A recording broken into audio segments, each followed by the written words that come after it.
Baka hindi niya naintindihan kung ano yung obstruction. Ang una pong nag-obstruct ay yung Commission on Good Government. Ang pangalan po kasi ng ng committee is Committee on Good Government.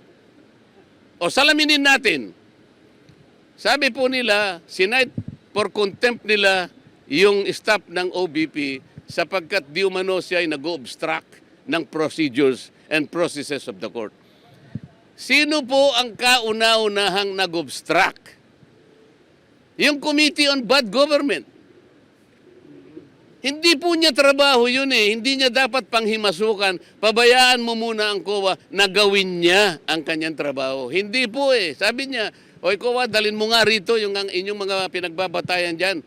Siguro sa ang babagal nyo, kami na ang gagawa niyan. Ang tanong, gawain ba ng Congress ang mag-audit?